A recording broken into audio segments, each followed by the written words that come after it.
Hello! Today I've got a different type of tutorial for you, which is about shaping and highlighting, as I recently learned at school, at makeup school.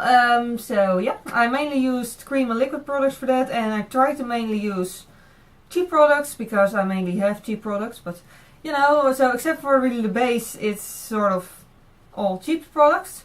So yeah, let's get started. Okay, so I've already done half my face so you can see the difference, hopefully. Well, I did it a little bit more than I would usually do for a regular day because I have light shining on me from the window. So yeah, so hopefully you can see the difference. This side is shaped and highlighted, and this side is, you know, just flat and normal and, you know, just foundation. Well, actually I didn't use foundation, I used the MAC Pro Longwear Concealer in NC25 this time. Just because it's actually a little bit too dark for me to use as a concealer, because I usually just use concealer underneath my eyes. And this thing is actually a little bit darker than my natural skin tone, so I will be negatively highlighting, downlighting, whatever, which wouldn't be good, so that's why I use this thing. For, you know, just, well, actually it was my first time trying to use it as such, but I just used it as a complete foundation. I only needed like 3.5 pumps of it. And I applied it with a sponge, so that worked out pretty well. And underneath my eyes I used the Catrice Camouflage Cream in Ivory. So yeah, let's get started. Seeing as I want to do the whole shaping thing with cream products and liquid products this time, I actually purchased a really dark foundation. It's by Hema, which is a Dutch brand, Dutch store with their own brand. In any case, it's, yeah, I don't think it's really useful to say what exactly it is because I don't think it's available abroad, but it's the color 06 and it's just really dark. It's really for dark skin. I might actually purchase one in my own skin tone so I can actually use it as a foundation, because so far I like it pretty well. But yeah, this shade is for me only usable for shaping. So I'm just going to use that. It's pretty thick, as you can see, so that's something I like. And I'm just going to use a makeup sponge with sharp edges so I can really draw lines with it. By the way, sorry if you can hear my mother talk in the background. She's talking on the phone. I told her I was going to film, but anyway, sorry if you can hear that. I'm just going to start out with my jawline. And I don't necessarily want to make her face look smaller. This is easier if you're not trying to talk while doing this. So I'm just sort of putting the line underneath my jawline instead of on top of it, and then just blend it out downwards. I always start with my jawline, by the way. Seriously, this would be easier if I wouldn't insist on talking through it. But yeah, so yeah, if you do want your face, like if you have a really long face, you want to make it look smaller, then you can just put it on top of your jawline, so that will make your face look smaller. And if you don't want that, then just put it underneath there. And then we're moving on to cheekbones. This is by the way the amount of product I use, not very much, because not very much is needed. What I do like about this foundation, by the way, is that it's really easy to build up. But yeah, about the cheekbones, if you want your face to look longer, then try to aim it downwards.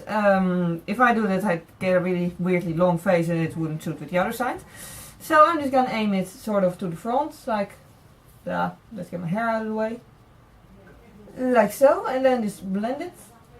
And blend it and blend it. I'm just starting to blend it like, really like a shadow, and then later I'll make a real line and just keep it as a line, sort of. It'll make sense once I show you.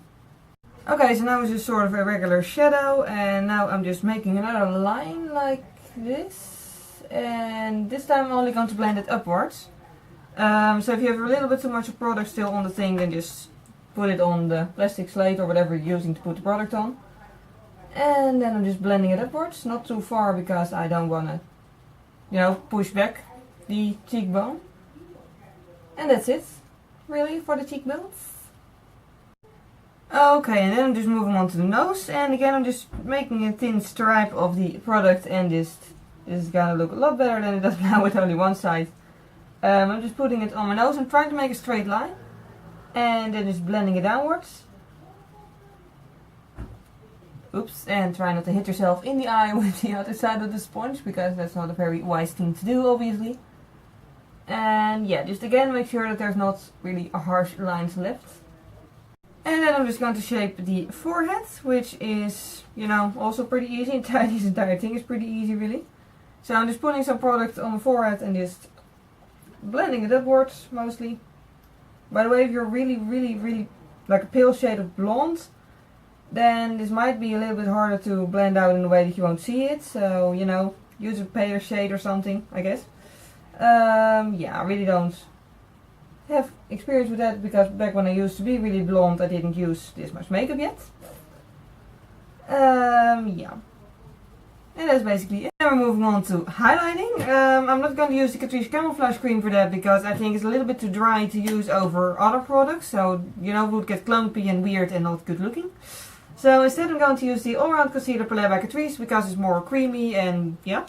I just don't think it covers well enough to actually use it on as a full concealer thing underneath the eyes, I guess, if that makes sense.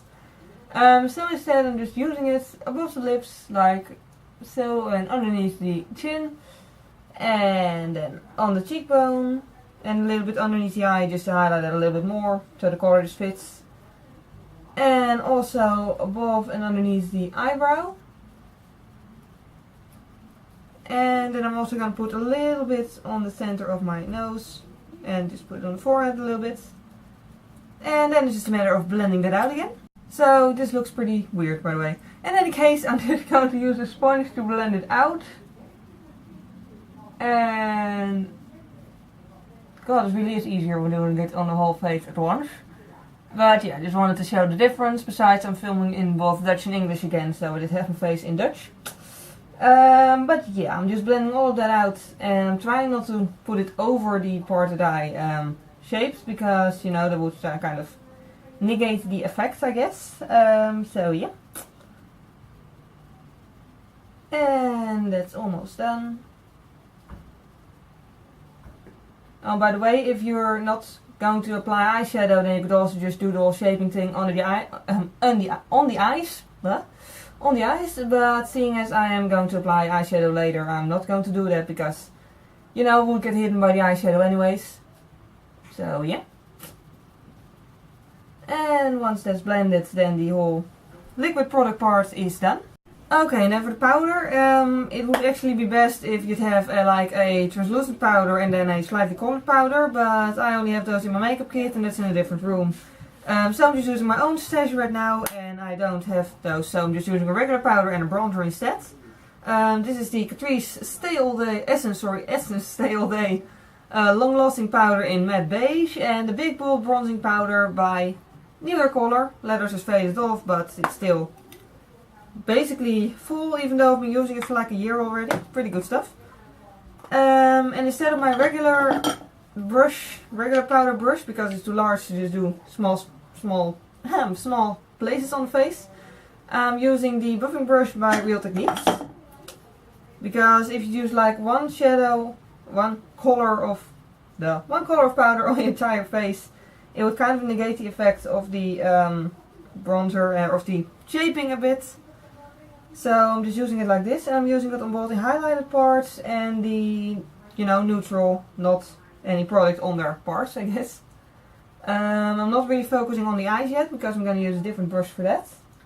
And I'm just going to make sure that there's enough stuff on there to really set stuff in place. And that's done. And then I'm just going to use the same brush and the bronzing powder to set the darker parts. By the way, if you do want it to be less noticeable, then you could just use one color of powder. But, you know, I want it to be more noticeable because otherwise it will probably be invisible on camera. So I'm just really using the bronzer to, you know, make the effect stand out even more. I am going to be a little bit careful around my nose because otherwise it will get way too dark and that wouldn't be good. So I'm just going to put the rest of the products on the jawline and then just buff it into the nose a bit. And yeah, that's basically it for the bronzer. And then all that's left is to put powder on the eyes. I'm just going to use the pale powder and the eyeshadow and an eyeshadow brush for that. And just applying enough powder that it just feels silky smooth, so that I know that the product isn't going anywhere. And I'm also doing that on top of the eye. By the way, if you use enough powder, you won't have to use the primer for the eyeshadow. I'm gonna make a separate video for the eyeshadow look that I'm gonna do, by the way. I have no idea what I'm gonna do, I still have to figure that out. But I will make a tutorial of it. So yeah. And that's basically it for the whole shaping and highlighting thing. So yeah, that's the entire tutorial. I've also made a tutorial of the eye look, but I'm gonna post that like a week from now, because otherwise this video will be too long in my opinion. So yeah. Yeah, in any case, I hope this tutorial was useful to you. I hope it was at least enjoyable to watch. So yeah, thank you very much for watching and see you next time. Bye! And now I'm still going to do the crease, and for that I'm going to use Radar from the Vice Tupele, which is this copper color. And just using an angled brush for that.